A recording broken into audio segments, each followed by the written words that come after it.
आज हमारी शादी को 1 हफ्ता हो गया था। ये दिन मेरी जिंदगी के खूबसूरत दिन थे। मैं आजाद के साथ खुश थी, बल्कि बहुत खुश थी। हर लड़की की ख्वाहिश होती है कि उसका जीवन साथी उसे बहुत प्यार करे, वो सिर्फ उसी का होकर रहे। और मैं ये दिल से कह सकती हूँ कि मेरी गिनती उन्हीं खुश नसीब लड़कियों में से है। हमारी शादी बहुत जल्दी में हुई। जिन दिनों घर में मेरी शादी का जिक्र चल रहा था, ऐसे में आजाद का रिश्ता आया। वो घर वालों को पसंद आ गए और 1 ही महीने में हमारी शादी हो गई। उनका रिश्ता उनकी बुआ लेकर आई थी। उनके माँ बाप नहीं थे और अब शादी के बाद इस बड़े से घर में मैं अकेले रहती थी। उनका कोई रिश्तेदार भी शादी के बाद मैंने नहीं देखा था।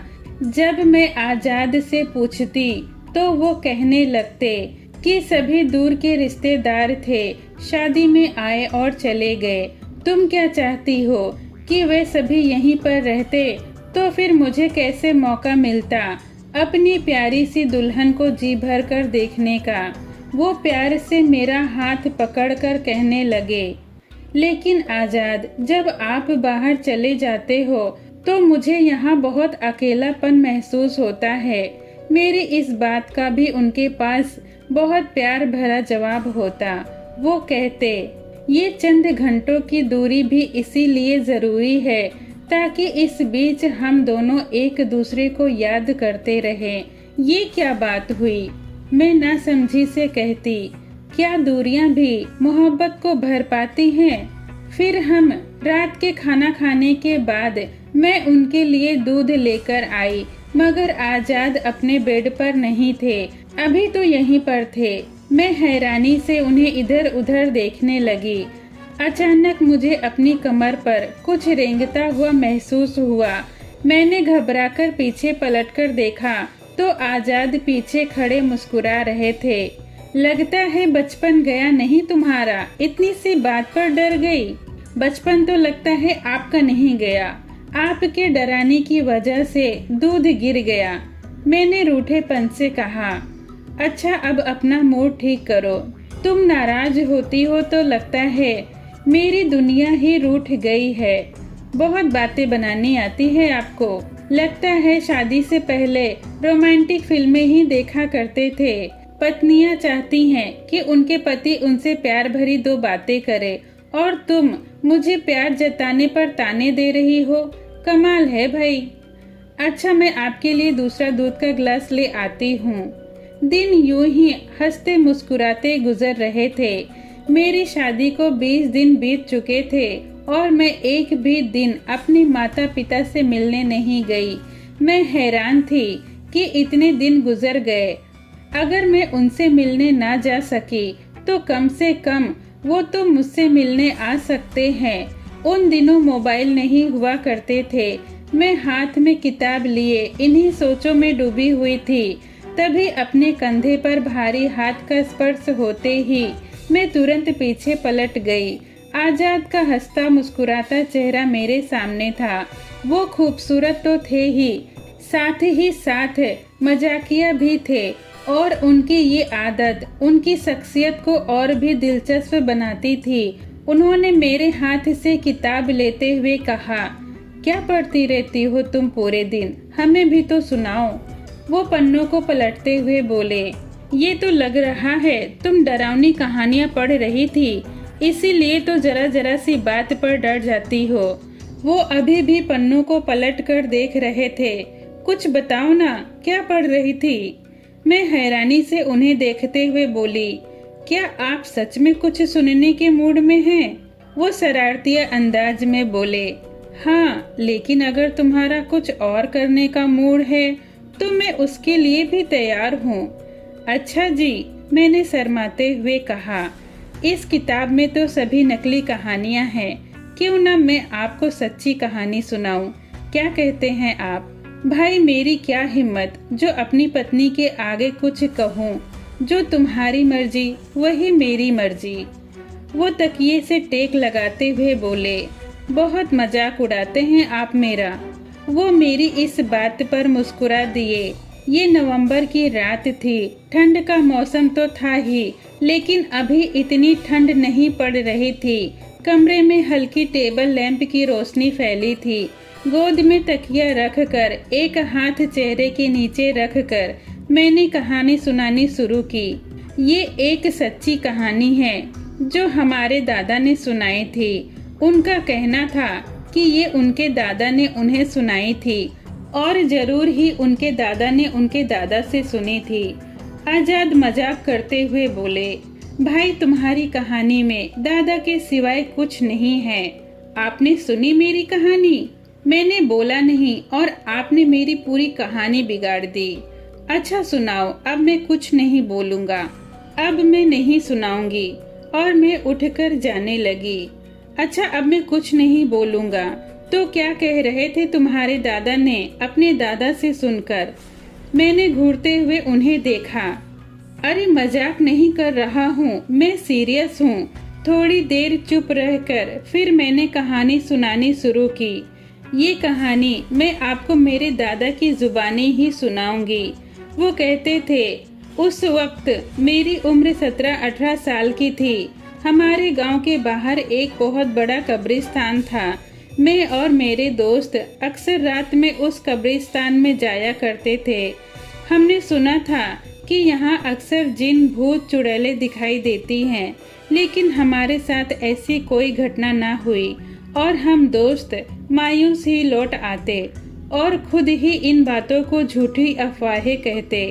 किसी ने ये बात हमारे दादा को बता दी और उसी दिन हमारी हाजिरी उनकी बैठक में हुई।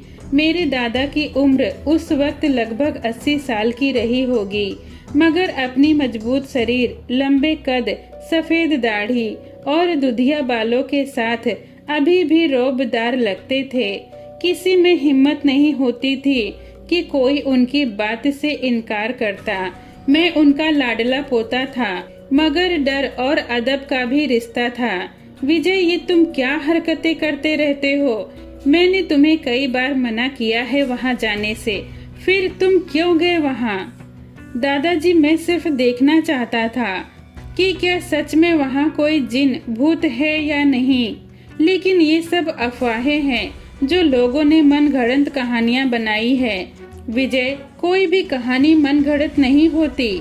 हर कहानी में कोई एक बात सच्ची जरूर होती है, तो ही कहानी बनती है। आओ मेरे पास बैठो। तुम्हें इन बातों पर विश्वास करना चाहिए। मैं तुम्हें एक सच्ची कहानी सुनाना चाहता हूँ। और मैं ऐसी कहानियों का शौकीन तुरंत ही उनके पास बैठ गया। वो कहने लगे, मैं तुम्हारी ही उम्र का था। गांव के बाहर एक बहुत बड़ा शमशान घाट था। बड़े बुजुर्ग कहा करते थे कि ये 250 साल पुराना शमशान घाट है। गांव में जब भी कोई मरता तो इसी शमशान घाट पर उसका अंतिम संस्कार किया जाता था। मैं भी अक्सर अंतिम संस्कार देखने चला जाता था। एक बार हमारे गांव की एक लड़की, जिसकी मौत बहुत ही भयानक तरीके से हुई थी, जब उसकी लाश को जलाया गया तो वहां मैंने उसके बिल्कुल करीब एक नौजवान को देखा। मैंने सोचा होगा कोई उसका खास। जब सब लोग वापसी के लिए मुड़े तो मैंने भी वापसी की राह ली, तो मुझे वो नौजवान फिर दिखाई दिया। शकल सूरत से वो बहुत खूबसूरत था। मैं कुछ देर के लिए उसे ही देखता रह गया। बहुत धुआं उड़ रहा था। मुझे लगा वो उस धुएं में कहीं गायब हो गया है। आजाद की आंखें बंद थी। मैंने 1-2 बार आवाज दी, मगर वो कुछ नहीं बोले। शायद मेरी कहानी सुनते हुए वो सो गए। मैंने उन पर कंबल उठाकर सही से डाल दिया और खुद भी सोने के लिए लेट गई।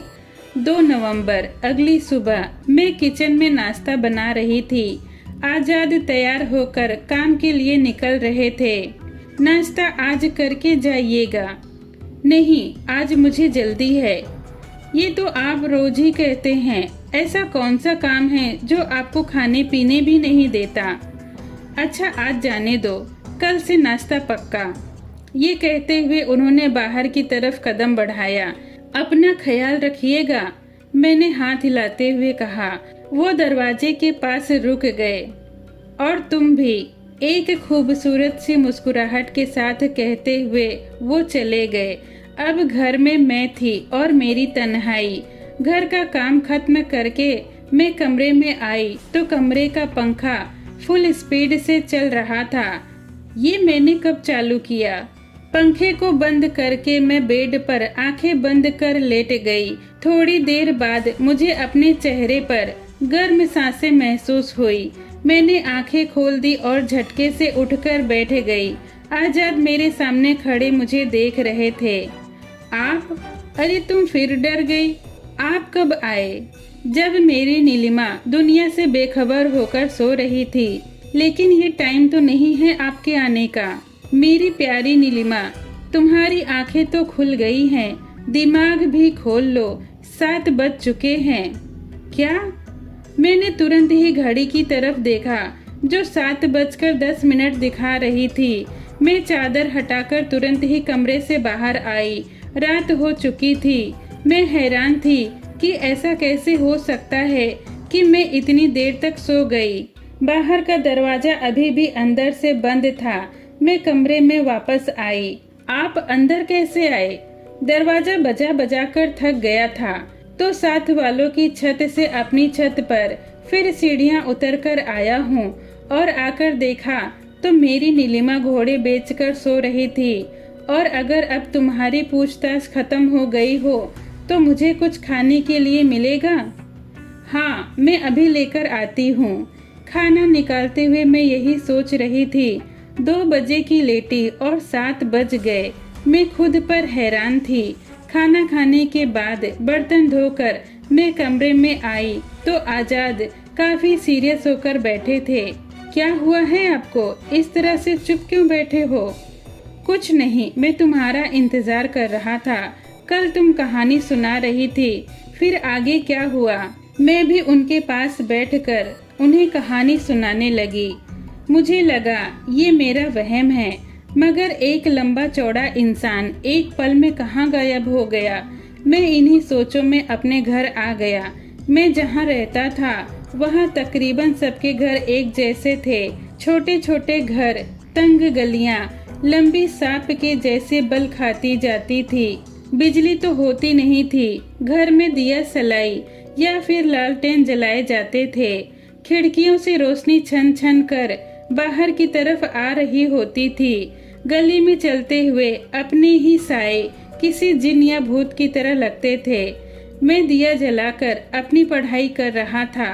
रात आधी हो चुकी थी। ऐसे सन्नाटे में किसी की दर्द भरी चीख सुनाई दी। मैं तुरंत उठकर बाहर का दरवाजा खोलकर देखने लगा, मगर दोबारा कोई आवाज नहीं आई। मैं गली का एक चक्कर लगाकर वापस घर आ गया। सब सोए हुए थे। ये आवाज किस तरफ से आई होगी? चीखें इतनी खौफनाक और दर्द भरी थी कि मैं उन्हें अपना वहम भी नहीं समझ सकता था। और फिर सुबह जो देखा वो सबका दिल दहलाने के लिए काफी था। हमारे घर के पीछे मोहन काका का घर, जिनके घर की दीवार हमारे घर की दीवार के साथ निकलती थी, उनकी बेटी की लाश सुबह जिस तरह से मिली, हमने अपने दिलों को थाम लिया। खौफ से लाश की आंखें फटी हुई थी, पेट की आंतें भी बाहर थी और सीना चीरकर दिल निकाल लिया गया था। मुझे हल्की हल्की खर्राटों की आवाज आ रही थी।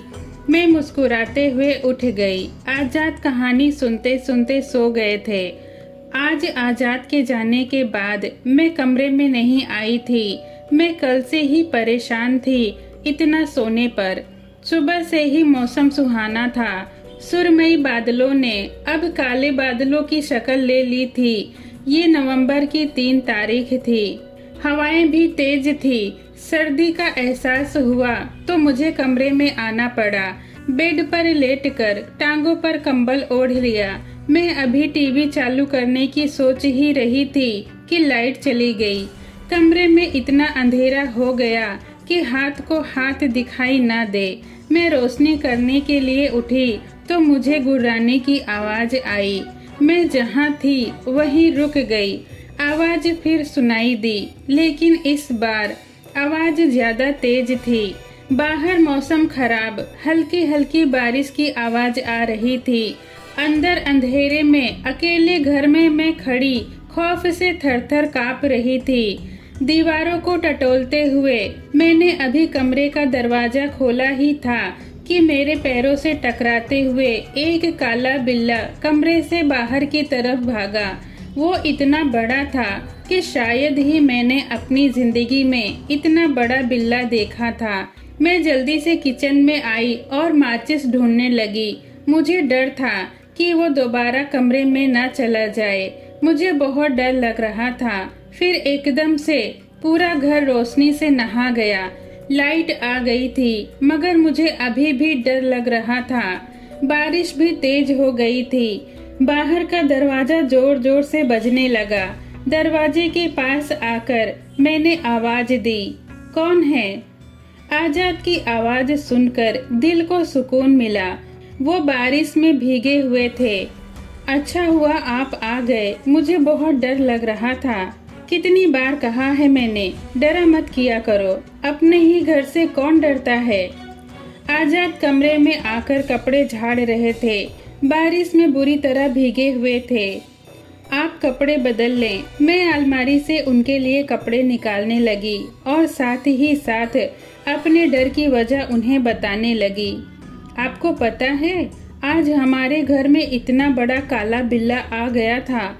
मैंने तो कभी भी इतना बड़ा बिल्ला नहीं देखा, लेकिन मैंने तो बहुत बड़ी काली बिल्ली देखी है। अच्छा जी, कहाँ देखी है आपने? आजाद की आंखों में शरारत देखकर मैं समझ गई थी कि अगली बात वो क्या कहने वाले हैं। बारिश बहुत तेज हो रही थी। सोने से पहले मैंने अपने पास इमरजेंसी लाइट रखना नहीं भूली। मैं जानती थी बारिश में लाइट कब चली जाए कुछ पता नहीं। दूध का ग्लास खाली करके आजाद ने मेरी तरफ बढ़ाया। ये रखो और आकर जल्दी से बताओ कहानी में फिर आगे क्या हुआ। हाँ, मैं अभी आई। मैं वापस आकर उन्हें कहानी फिर से सुनानी शुरू की। सभी इस हादसे से बहुत डरे हुए थे। किसी को समझ में नहीं आ रहा था कि आखिर ये सब क्या हो रहा है। कोई इंसान किसी का इतनी बेरहमी से कत्ल नहीं कर सकता है, तो क्या ये किसी जानवर का काम है? मगर सवाल ये था कि इतना खतरनाक जानवर यहाँ आया कैसे? अभी इस हादसे को कुछ ही दिन बीते थे कि ऐसी ही एक और लाश सामने आ गई। वो मंदिर के पुजारी की बेटी थी। उसे भी बिल्कुल पहली वाली लड़की की तरह ही मारा गया था। उस लड़की को भी मारकर उसके सीने से दिल निकाल लिया गया था। हर तरफ खौफ फैल गया था। पुजारी जी अपनी इकलौती बेटी की मौत से बेहाल हो गए थे। बात समझ में नहीं आ रही थी कि आखिर माजरा क्या है। सब ने मिलजुल कर ये फैसला किया कि रात में कुछ नौजवान गांव में पहरा देंगे ताकि असली कातिल पकड़ा जा सके। मैं भी उन पहरेदारों में शामिल था। रात 2 बजे के करीब मैं अपने दोस्त से बातें करते हुए गांव के गली से गुजर रहा था कि मुझे रोशनदान से आती हुई रोशनी में दीवार पर आता हुआ लंबा चौड़ा साया दिखाई दिया। मैं अपने दोस्त को साथ लिए हुए उस घर के बाहर खड़ा हो गया। मेरा दोस्त घर में दस्तक देने ही वाला था कि मैंने उसे रोका और छोटी सी दीवार फांद कर अंदर आ गया। अभी मेरे कदम जमीन से टकराए ही थे कि कोई जानवर हमारे पास से तेजी से गुजर गया। मेरे हाथ में लकड़ी का डंडा था। मैंने उसे मारा, लेकिन वो बच निकला। जानवर काफी बड़ा था। वो कोई भेड़िया था या फिर कोई काला बंदर या फिर कोई बिल्ला, मगर उसका साइज बहुत बड़ा था। लेकिन मैंने अपने कदमों को नहीं रोका। वो जिस तरफ भागा था, मैं अपने दोस्त को वहीं छोड़कर उसी तरफ दौड़ने लगा। मैं तेजी से उस तरफ भाग रहा था, लेकिन मुझे हैरानी हुई। मुझे अपने से कुछ ही दूरी पर एक इंसान भागता हुआ दिखाई दिया। उसने पलटकर देखा और मैं वहीं रुक गया और फिर वो मेरे सामने से ही एकदम से गायब हो गया। ये वही शख्स था जिसे मैंने शमशान घाट पर देखा था। वो एक खूबसूरत नौजवान था। मैं उसे भुला नहीं पाया था।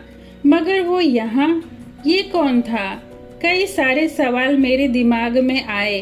फिर एकदम से चीखों की आवाज सुनाई दी। 4 नवंबर, आज हल्की सी धूप निकली थी। सर्दी पहले से बढ़ गई थी। ये हल्की हल्की धूप अच्छी लग रही थी। मुझे इस अकेलेपन में रहने की अब आदत होने लगी थी।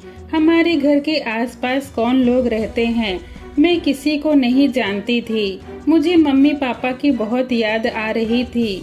मैंने फैसला कर लिया था कि आज आजाद से अपने घर जाने की बात करूंगी, मगर रात में आजाद से ये बात कहना भूल गई। वजह ये थी कि उनकी तबीयत खराब थी। मैं उनके पास बैठी उनका सर दबा रही थी। वो बार बार मेरा हाथ पकड़ लेते और कहते, रहने दो, इसलिए थोड़े ही तुम्हें लेकर आया हूँ कि अपनी सेवा करवाऊँ। तो क्या हुआ, पत्नी हूँ आपकी, आप मेरा इतना ख्याल रखते हैं, तो क्या मैं आपका ख्याल नहीं रख सकती? आप सो जाएं, सोने से आपकी तबीयत ठीक हो जाएगी। अच्छा, वो तुम्हारी कहानी का क्या हुआ? छोड़िए कहानी को, आपकी तबीयत खराब है, आप आराम करिए। नहीं, तुम सुनाओ, मुझे आगे की कहानी सुननी है। आजाद के बार बार कहने पर मैंने कहानी फिर से सुनानी शुरू की।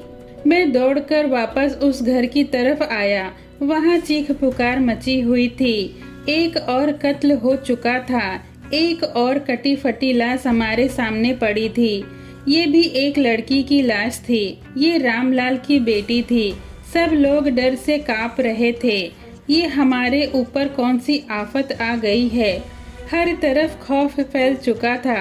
मंदिर में पूजा होने लगी, यज्ञ हवन करवाए जाने लगे। किसी तरह से ये आफत हमारे सर से टल सके। मैं उलझन में था। इस बात का जिक्र मैंने अपने कुल गुरु से किया।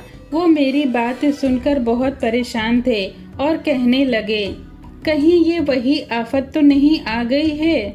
कौन सी आफत गुरुजी? मैंने घबराते हुए पूछा।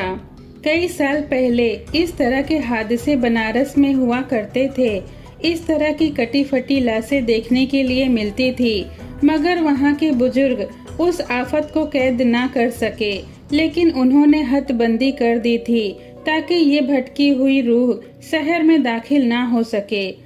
ये ऐसी भटकी हुई आत्मा थी जो नौजवान लड़कियों को बहला फुसला कर अपने प्यार में फंसा लेता और फिर मौका देखकर उनका बेदर्दी से कत्ल करके उनका दिल निकाल कर ले जाता। 5 नवंबर, मौसम आज फिर खराब था। सुबह से ही ठंडी हवाएं चल रही थी। आजाद आज घर पर ही थे। उनकी तबीयत अब पहले से ठीक थी। बाहर रिमझिम बारिश शुरू हो चुकी थी। अचानक मुझे मेरे पीछे किसी के आने का आभास हुआ। मैंने पलटकर देखा तो कोई नहीं था। मैं सामने हुई तो आजाद मेरे सामने खड़े थे। आजाद, मैंने कितनी बार कहा है कि इस तरह से ना आया करो, मैं डर जाती हूँ। तो बताओ ना, कैसे तुम्हारा डर दूर होगा? ये तो मैं नहीं जानती, मगर आप मुझे डरा देते हैं। इतना खूबसूरत पति है तुम्हारा, फिर भी तुम डर जाती हो। अगर मेरी शक्ल डरावनी होती तो तुम क्या करती? फिर तो मैं आपसे शादी ही नहीं करती। आपको पता है, जब आप पहली बार हमारे घर पर अपनी बुआ के साथ आए थे, आपको पहली नजर में ही देखकर मुझे आपसे मोहब्बत हो गई थी। सच? आजाद मेरे करीब होकर धीरे से बोले, मैं झूठ कह सकती हूँ आपसे? अच्छा, अब आप बताइए कि आप मुझसे कितना प्रेम करते हैं। क्या मुझे बताने की जरूरत है? हाँ बिल्कुल, आपको आज बताना ही पड़ेगा, क्योंकि मोहब्बत इजहार मांगती है। वो तो मैं कई बार कर चुका हूँ अपनी नीलिमा से। फिर भी तुम कहती हो तो मैं बताऊंगा, लेकिन पहले तुम वो कहानी सुनाओ। क्या? मैंने हैरानी से उन्हें देखते हुए कहा। ये कहानी बीच में कहाँ से आ गई? रहने दो, आप सो जाते हो कहानी सुनते सुनते। अच्छा, आज नहीं सोऊंगा, तुम कहानी सुनाओ। पक्का? मैंने हाथ आगे करके कहा। आजाद ने मेरे हाथ पर अपना हाथ रख दिया और बोले, बिल्कुल पक्का। मैं फिर कहानी सुनानी शुरू की। मगर क्यों गुरुजी? वो ऐसा क्यों करता है? क्यों वो नौजवान लड़कियों को अपना शिकार बनाता है। कहते हैं कि वो जिस लड़की से प्यार करता था वो बहुत अमीर थी, जबकि वो लड़का बहुत गरीब था। लड़की किसी और को चाहती थी। उस लड़के ने बहुत कोशिश की थी उसे अपना बनाने की, मगर वो उसकी ना हुई।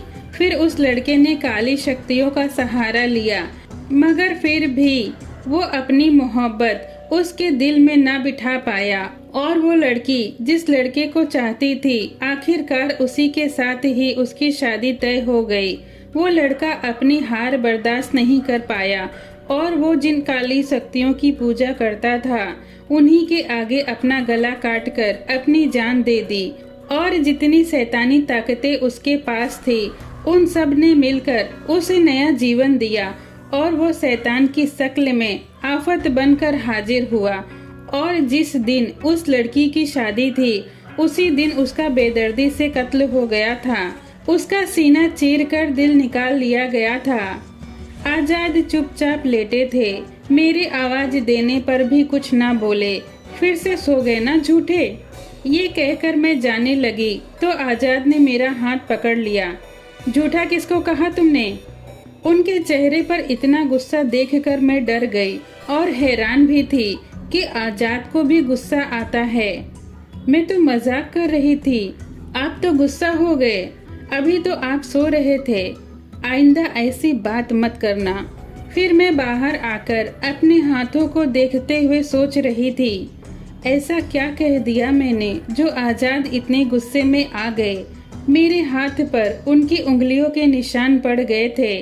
सर्दी दिन पर दिन बढ़ती जा रही थी। नवंबर की आज 6 तारीख थी। आजाद आज मेरे सुबह उठने से पहले ही जा चुके थे। लाइट सुबह से ही खराब थी। मैं घर के बाहर बैठी उन सर्द हवाओं को देख रही थी। तभी कमरे में बहुत जोर से किसी चीज के गिरने की आवाज आई। मैंने पलटकर देखा और कमरे की तरफ कदम बढ़ा दिया, मगर मैं जैसे ही कमरे के दरवाजे पर आई मुझे अंदर से बहुत गंदी बदबू महसूस हुई। मेरे कदम वहीं रुक गए थे। अभी मैंने एक कदम ही पीछे किया था कि तभी किसी ने बहुत भारी आवाज में मेरा नाम लिया। आवाज इतनी भारी थी कि मैं बुरी तरह डर कर कांपने लगी। बहुत जोरों से बिजली चमकी थी। कमरा अंधेरे में डूब गया था। मैं उस घर में अकेले डर से कांप रही थी। मैं जल्दी से किचन में आई और दरवाजा बंद कर लिया।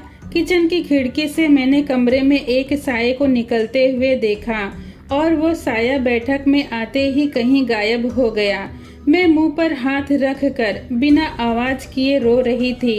बाहर दरवाजे पर जोर जोर से दस्तक हुई। मैं इस ठंड के मौसम में भी सर से पांव तक पसीने में भीगी हुई थी। दरवाजे पर लगातार दस्तक हो रही थी। बहुत हिम्मत करके मैंने दरवाजा खोला। आजाद सामने खड़े थे। जैसे ही वो अंदर आए मेरी हिम्मत जवाब दे गई। मैं उनके सीने से लगकर फूट फूट रोने लगी। क्या हुआ नीलिमा, बताओ ना, क्यों इतना रो रही हो? लेकिन मैं उस वक्त कुछ भी नहीं बोल पा रही थी। मैं उनके साथ चिपकी खड़ी थी। लाइट आ चुकी थी और वो मुझे बेड पर बिठाकर पानी लेने चले गए और फिर मैंने उन्हें रोते हुए सारी बात बताई। मेरी बात सुनकर उन्होंने कहा, ये तुम्हारा वहम भी हो सकता है। नहीं आजाद, मैंने आवाज सुनी थी और किसी को देखा भी था। अच्छा अब तुम रोना बंद करो। आजाद, मुझे मेरी माँ के घर छोड़ आए तो तुम मुझे छोड़कर जाना चाहती हो? वो एकदम सीरियस हो गए। मैं आपको क्यों छोड़कर जाऊंगी? क्या लड़कियां शादी के बाद अपने माँ बाप के घर नहीं जाती? आजाद, बस थोड़े दिनों के लिए मुझे माँ से मिलने जाना है। अच्छा कुछ सोचता हूँ इस बारे में। अभी तुम रोना बंद करो। शक्ल देखो कैसी हो गई है तुम्हारी रो रो कर। अच्छा हुआ आप आ गए, वरना पता नहीं मेरा क्या होता। बाहर बारिश बहुत तेज हो गई थी। आजाद लगातार मुझे बहलाने की कोशिश कर रहे थे। मैं काफी हद तक संभल गई थी। रात में मैं उनके कंधे पर सर रख कर लेटी हुई थी। मुझे नींद आ रही थी। अच्छा यार, वो कहानी तो सुनाओ। नहीं आजाद, आज कोई कहानी नहीं। लेकिन क्यों? मेरा आज बिल्कुल भी दिल नहीं चाह रहा है, लेकिन मैं सुनना चाहता हूँ और तुम्हें कहानी सुनानी पड़ेगी। आजाद ने कहा। तो मैंने कहानी सुनानी शुरू की। कहते हैं वहाँ मौजूद लोगों ने आवाज सुनी थी जो कह रहा था कि अगर ये लड़की मेरी ना हो सकी मगर इसका दिल सिर्फ मेरा है। और फिर खौफनाक कत्लों का सिलसिला शुरू हो गया। अब क्या होगा गुरुजी? यहाँ तो कोई लड़की सुरक्षित नहीं है। वो नौजवान लड़कियों का कत्ल करके शायद अपनी नाकामयाब मोहब्बत का बदला चाहता है। हमें उसका जल्द ही कुछ करना होगा। और फिर गुरुजी ने अपने गुरुजी से सारी बात बताई और उसका हल पूछा। उन्होंने हमें आश्वासन दिया कि वो बहुत ही जल्द हमारे पास आएंगे, लेकिन तब तक 2 कत्ल और हो चुके थे। हमने गुरुजी को दोबारा संदेश भेजा और बताया कि यहाँ की हालत बहुत खराब हो गई है। लोगों में डर इस कदर हो गया है कि डर के मारे लोग दिन में भी अपने घर से नहीं निकलते हैं। माएँ अपनी जवान बेटियों को अपने सीने से लगाए फिरती हैं। कहानी खत्म होने से पहले ही आजाद के खर्राटे हवा में गूंज रहे थे। 7 नवंबर। उदासी ने पूरे घर में डेरा जमाया था। मुझे आज इस माहौल से डर लग रहा था। दिल चाह रहा था कि बस किसी तरह से अपने माँ बाप के पास चली जाऊं, लेकिन जब भी घर जाने की बात करती तो आजाद मुझे टाल देते या फिर नाराज हो जाते। और हैरानी की बात है कि मुझे घर से भी मिलने के लिए कोई नहीं आया। सिर्फ 2 घंटे का ही तो रास्ता था। कौन सा मैं दूसरे शहर में रहती हूँ। मम्मी पापा से मिलूंगी तो खूब झगड़ा करूंगी। आजाद के घर आने के बाद ख्याल इसी तरह ही इधर उधर भटक रहे थे। वो घर पर ना होते तो बहुत ही अकेलापन महसूस होता। अब तो उनकी मोहब्बत से भी घुटन महसूस हो रही थी। मैंने देखा था वो मुझे किसी से भी मिलने नहीं देते थे। शादी के इतने दिनों में भी वो मुझे कहीं लेकर नहीं गए थे। लेकिन ये भी सच था कि उन्हें देखकर मेरी सारी उदासी खत्म हो जाती थी। मैं अपने ही ख्यालों में खोई थी कि तभी आजाद घर आ गए और उनके कहने पर मैंने कहानी फिर से सुनानी शुरू की। गुरुजी गांव आ चुके थे। उन्होंने जो बात बताई वो बहुत ही परेशान करने वाली बात थी। वो कह रहे थे कि ये आत्मा जिन काली शक्तियों की मालिक है, हम जब तक उन काली शक्तियों को खत्म नहीं कर देते तब तक ये शैतान खत्म नहीं होगा। मगर कैसे गुरुजी? जब तक इस बात का पता करेंगे तब तक बहुत देर हो जाएगी। ना जाने वो और कितनी लड़कियों को अपना शिकार बना ले। गुरुजी गहरी सोच में थे। फिर वो बोले, एक हल है इस आत्मा से छुटकारा पाने का।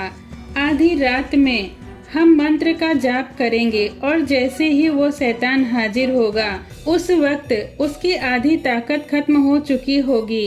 अगर वो हाजिर हो गया तो शायद हम उसे काबू कर सकेंगे। गुरुजी ने आधी रात कब्रिस्तान में जाकर मंत्र का जाप करना शुरू कर दिया। कहते हैं पूरा गांव आंधी की चपेट में था, मगर वो शैतान हाजिर नहीं हुआ।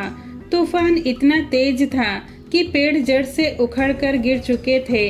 कई मकानों के छत गिर चुके थे और फिर ये तूफान थम गया। गुरुजी ने बताया कि उन्होंने बहुत कोशिश की थी उस शैतान को हाजिर करने की, लेकिन वो शैतान जान चुका था कि अगर वो हाजिर हो गया तो कैद कर लिया जाएगा या फिर जला दिया जाएगा। इसीलिए वो यहाँ से हमेशा के लिए जा चुका है। अब वो कहाँ जाकर अपना बसेरा करेगा, कुछ भी कहा नहीं जा सकता। लेकिन अब तुम सब सुरक्षित हो। ये गांव अब उस आफत से मुक्त हो चुका है। ये सुनकर सब गांव वाले खुश हो गए। चलो हमारी तो उस बला से जान छूटी। तो ये थी वो कहानी जो मेरे दादा ने सुनाई थी। और हाँ, दादा ने मुझे उस शैतान का नाम भी बताया था। क्या था उसका नाम? मैं सोचने लगी। लाखन सिंह। मैंने हैरानी से पूछा, जी? मैंने कहा लाखन सिंह। आजाद अपनी आंखें बंद किए बोल रहे थे। आपको उसका नाम कैसे पता है? उन्होंने धीरे से अपनी आंखें खोली। उनकी आंखें लाल रंग की हो गई थी। मैं डर के थोड़ा पीछे हो गई। लेकिन मेरी नजरें अभी भी आजाद पर ही थी। वो लाल आंखों से मुझे देख रहे थे। जानती हो, मैं जिस लड़की से प्यार करता था उसका नाम भी नीलिमा था। वो मेरी ना हो सकी तो मैंने उसे मार दिया। मैं कितनी ही लड़कियों से मोहब्बत क्यों ना कर लूं, लेकिन कोई भी मेरी नीलिमा नहीं बन सकती और उन्हें जीने का कोई हक भी नहीं है। आजाद के चेहरे पर एक अजीब सी चमक थी। उनका चेहरा धीरे धीरे खौफनाक होता जा रहा था। वो मेरे सामने ठहाके लगा रहे थे और मैं डर के मारे बाहर की तरफ भागी। बाहर बहुत तेज बारिश हो रही थी। भागते हुए मेरा पैर फिसला और मैं गिर गई। नीलिमा की माँ, बाहर एक आदमी आया हुआ है, हमें तुरंत ही नीलिमा के घर जाना होगा। नीलिमा के पिता ने कहा। भगवान सब ठीक करे, सुबह सुबह क्या बात हो गई? पता नहीं, अब तो वहाँ पहुँचकर ही पता चलेगा।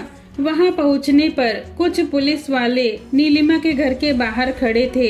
एक पुलिस वाला मुझसे पूछ रहा था, आपकी बेटी की किसी के साथ दुश्मनी तो नहीं थी? मगर मुझे बताइए तो सही, क्या हुआ है? पुलिस वाला बोला, मेरे साथ चलिए। मैंने जैसे ही घर में कदम रखा, सामने मेरी बेटी नीलिमा की लाश पड़ी थी, जिसका सीना चीरकर दिल निकाल लिया गया था और आजाद का कहीं नामो निशान नहीं था। तो दोस्तों, कैसी लगी ये कहानी कमेंट बॉक्स में ज़रूर बताएं। वीडियो पसंद आई हो तो लाइक करें। ऐसी ही कहानियों के लिए मेरे चैनल को सब्सक्राइब करें। धन्यवाद।